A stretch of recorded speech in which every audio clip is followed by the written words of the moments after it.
خوش قسمتی کہ میں حضور کا امت، ساری زندگی اس کا شکریہ ادا کرتا رہوں تو کہ شکر ادا۔ ہم حضور کی امتی، نبی انتظار کرتے رہے، نبی منتظر رہے۔ حضرت خلیل اللہ کی بارگاہ میں پکار رہے ہیں، ربنا وابعث فیہم رسولا، مالک رسول بھیج دے۔ کوئی کہتا ہے لیسا بفظ ولا بغلظ، وہ ترشرو نہیں ہوگا، سخت مزاج نہیں ہوگا، ماتھے پہ شکنے لانے والا نہیں ہوگا، وہ پیار بانٹنے والا ہوگا، بس وہ آیا چاہ رہا۔ حضرت عیسیٰ نے تو نام بھی بتا دیا، مبشرا برسول یاتی من بعد اسمہ احمد۔ لوگوں میں جا رہا ہوں، چلو نام بھی بتا دیتا ہوں، میرے بعد جو آنے والا اس کا نام احمد ہوگا۔ نبی انتظار کرتے رہے، 12 نبیوں نے انتظار کیا حضور کی امت میں ہونے کے لیے، تمنا۔ نستورہ راہب انتظار کرتا رہا، بحیرہ راہب انتظار کرتا رہا۔ شب ہجر کی سختیاں کوئی اس سے جا کے پوچھے، تیری راہ تکتے تکتے جسے صبح ہو گئی۔ زندگیاں گزار دی انہوں نے۔ سلمان فارسی کی کہانی سنو، مجوسی کے بیٹے تھے، حق کی طلب میں نکلے، باپ نے گھر سے نکال دیا۔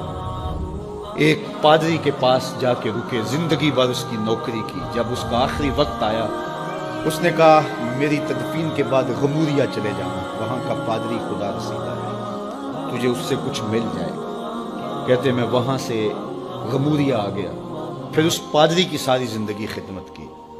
جب وہ مرنے لگا تو اس نے کہا کوئی ایسا شخص نہیں ہے جس کے پاس اب میں تجھے بھیجوں، لیکن نبی آخر الزمان کے ظہور کے لمحے آ گئے۔ تو یہاں سے یثرب چلا جا، وہ اس نبی کی ہجرت گاہ ہوگی، تیری زندگی سنور جائے گی، تو نے بڑی محنت کی ہے، بڑی نوکری کی ہے میری۔ کہتے میں نے اس کو کہا کہیں ایسا نہ ہو میں دھوکہ کھا جو مجھے کوئی نشانی ہو۔ اس نے کہا 3 نشانی، ایک صدقہ نہیں لے گا، دوسرا ہدیہ رد نہیں کرے گا، تیسرا 2 کندھوں کے درمیان مہر نبوت۔ کہتے ہیں میں نے اس کی تدفین کی، یثرب کی جانب جاتے ہوئے ایک قافلے میں شامل ہو گیا۔ انہوں نے مجھے پکڑ کے اپنا غلام بنا لیا، لیکن میرے پہ مہربانی یہ کی کہ مجھے بیچا جا کے مدینے میں۔ ایک یہودی نے مجھے خرید لیا، میں اس کے باغ میں گوڈی کرتا تھا، کام کرتا تھا، کھجوریں توڑتا تھا، لیکن میں انتظار میں تھا کہ کبھی وہ نبی آخر زمان آئے تو مجھے دی، کبھی عرش پر، کبھی فرش پر، کبھی ان کے در، کبھی در بدر۔ غم عاشقی تیرا شکریہ، میں کہاں کہاں سے گزر گیا۔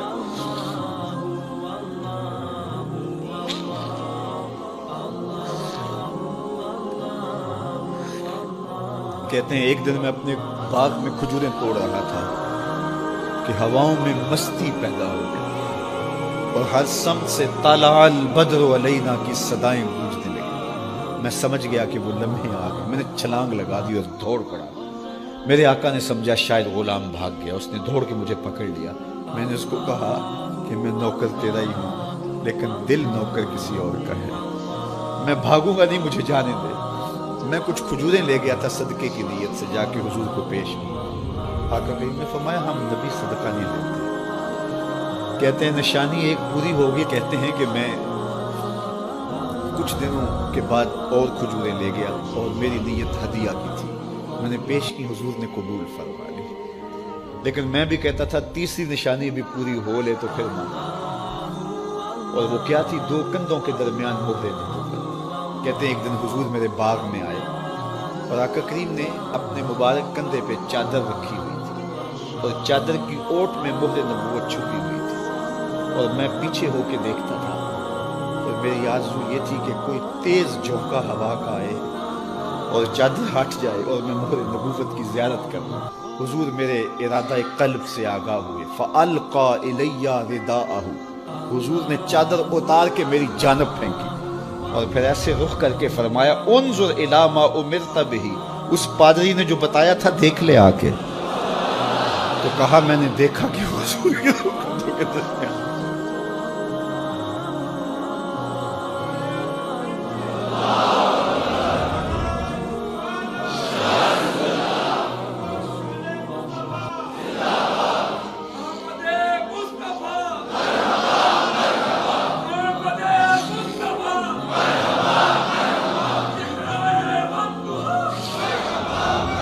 شب ہجر کی سختیاں کوئی اس سے جا کے پوچھے، تیری راہ تکتے تکتے جسے صبح ہو گئی۔ ہم نے تو کوئی انتظار نہیں کیا نا، ہم نے تو کوئی دکھ نہیں سہا، ہم سوئے تھے مقدر جاگ اٹھے، ہمارے والد مسجد سے مولوی صاحب کو بلا لائے، انہوں نے کان میں آ کے کہا مبارک ہو تو حضور کا نوکر بن کے آ رہا۔ میرے والد گرامی ایک شعر جھوم کے پڑھا کرتے تھے، محمد جانے جانا ہے پیغمبر ہو تو ایسا ہو، رسولوں کی بشارت سے مبشر ہو تو ایسا ہو، امر توقیر کا سب کو موقر ہو تو ایسا ہو، کیا ہم کو غلام ان کا مقدر ہو تو ایسا ہو۔ میں اپنے مقدر پہ قربان نہ جاؤں، آپ اپنے مقدر پہ نثار نہ جائیں، ہمیں وہ نبی ملا جو نبیوں کا نبی۔